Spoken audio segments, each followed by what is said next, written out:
You are now on task 2. I hope task 1 was good for you. So, if you don't have a link to my website, please type in the bit.ly short link here. Please do save my website as a favorite to make it easier in the future. Equally, you can take a picture of this QR code and that should help you. Alright, so CSC 501 is our course. We are going to discuss task 2, which is on week 3. Task 2 is all about lists within Python. The last time you edited, you used various methods and you edited your list. This time we're going to be again using some new methods with the list, but we should be adding a for loop into our toolkit. So let's have a look. Let's check it out. So here is our list. This time our list is called Mr. Nathan Food. Let's see what you have to do. Create a list called food. Alright, so as I've given you a list to start with, you could probably edit the name and make that food.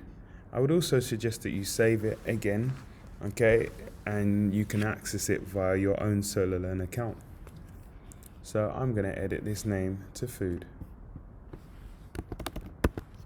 Okay, I'm going to also edit all of the other names to food because I'm guessing that Mr. Nathan Food no longer exists.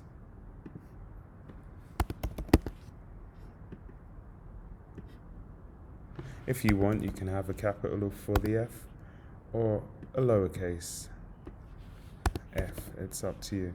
Usually we would use the naming convention of lowercase. So let's have a look here. Line number 1, we have a list called food, and then we have some methods on our food list as well as some print items, or we've used the print method as well. Okay, so let's have a look at the next step.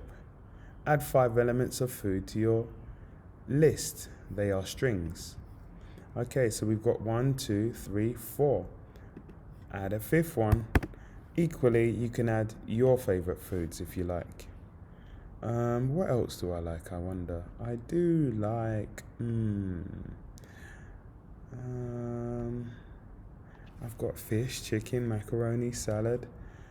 I do like, I'm not sure what else to add. Avocado, hey. Alright, let's have a look at my list. So I've got 5 elements of food. Print the length of your list using print len food. So I could actually copy and paste that. Fortunately, it's been done for me already. That's so cool. Let's move on to number 4. Print the second element in your list. Let's have a look. Print food 1. So the second element is going to be 0, which is the first, then 1 is the second. So that should give us macaroni. Let's see. And it's also been done for me. Excellent. So macaroni has been printed. Let's have a look at the next thing. Use the delete method to remove an element of. Okay, yep, I can copy that. I wonder if that's been done for me. Oh no, that one hasn't been done for me. Let's put it here. Oh, let's put it on the next line. So delete food 1. Let's just check. Did I do the right thing? Use the delete method to remove an element. So del represents the delete method, the bracket, the first bracket. And let me just undo that. And it's going to delete the first element. So that's not salad, it's actually macaroni. So I should probably not say the first element, but in the first position, which is 0 and then 1. Let's print our list again to see what happens and what our output is. So we should have no macaroni. Yep, we have no macaroni. Salad, macaroni, fish, chicken, avocado, tuna. Oh my goodness, where did tuna come from? I guess somehow that append method slips in there. Alright, let's have a look at what's next. Enter print food 5. What happens? Alright, so let's have a look. Just a thought, I guess the append method was another way to add a new value. What I did originally, I came in and I directly edited my list. I guess you could call it hard coding. But what I did after on line number 5, I came here and I appended. So I said, what is my list? Food dot append. So I connected the append method and I added the new value tuner. Okay. Next, I am printing food number 5. Let's see what happens. I get an error. What does it say? It says index error, list index out of range. I guess let's count my last selection of items. 0, 1, 2, 3, 4. Okay, so when I look at the places or the positions, makan in Arabic, I guess position 5 doesn't exist, so it means it's out of range. So in order not to get another error, I'm going to comment that out like so, and I'm going to just add a comment below to say what happened. This position does not exist and causes an error. Okay, an error when you call it. So this position does not exist and causes an error if you call it. So let's run it again because I've commented that line out, so I shouldn't get my error. Excellent. So that's line number 6. Why do I think it happens? I guess because that position doesn't exist, because we start counting from 0. To access all of the elements one by one, oh, that's a bit of an error there, isn't it? Which we often, that probably should say we often use a for loop and run the following code. So let's have a look at this. Oh, I've not used a for loop before. Cool.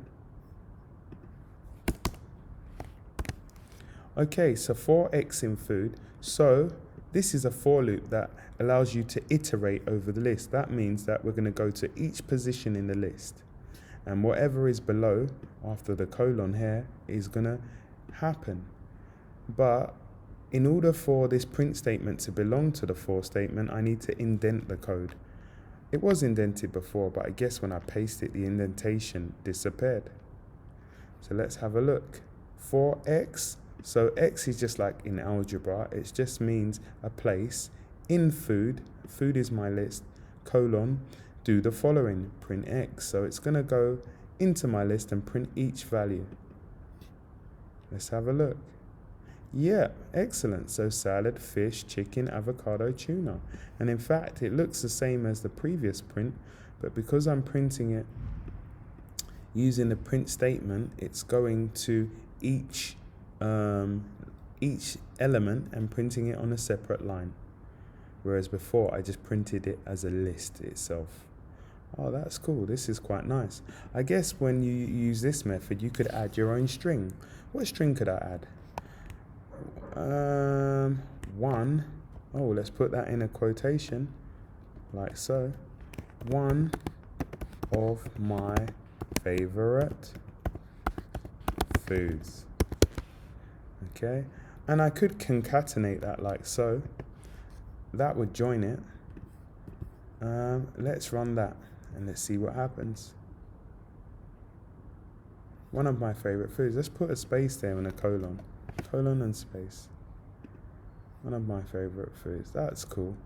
So that's a nice way to play around with the string. Also, I could have inserted x like this. I think it's a, okay, yeah, and then x. I think is it a backslash that way perhaps? Let's check it out.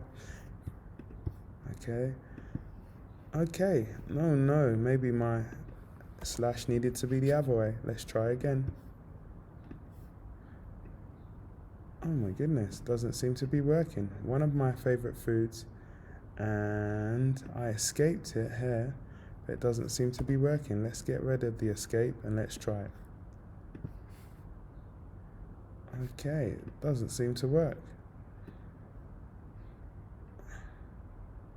Alright, I guess the method that I tried originally will have to be the way that I do it. So I'm going to concatenate the value. Cool, that works, no problem. All right, so let's have a look at the next question. I'm taking a bit long now. So, number 7 we've done. Number 8, add 2 more elements of food or drink that you really like. Oh, should I use the append method or should I just type it in? Hey, I'll type 1 directly in.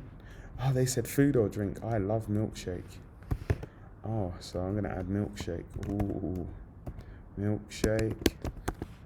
And I'm going to use the append method and I can just copy it. Or if I want, I could probably type it. Let's have a go. Food dot append. And it starts doing the method for me. Cool.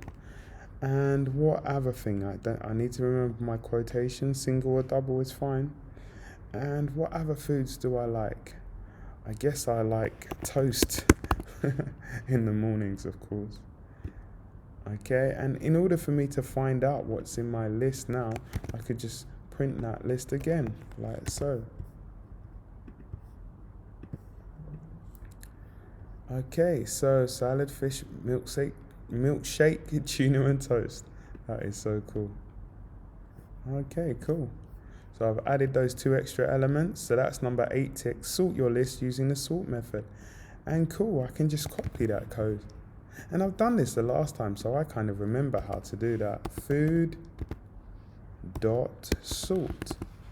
Open bracket, close. And run it again. No error, so I guess it worked. And let's check the last thing. Print your list again. I was just going to print my list using a different method, but let's try this again. Using our for loop. Cool. And I've finished everything. That is so excellent. It took me about 12 minutes. Again, what do I need to do here? I think I need to indent. Let's run the code and see if it works without indenting. I've got an indentation error. Uh-oh. I guess I need to indent. I indent by pressing the tab key, or you could just press space a couple of times. I wonder how many times I need to press space. 1, 2, 3 times I did it there. Excellent, great. So again, I've printed my list. That is so cool. And I guess I could also add a string if I wanted to in this place. That's it for now. I hope that was helpful.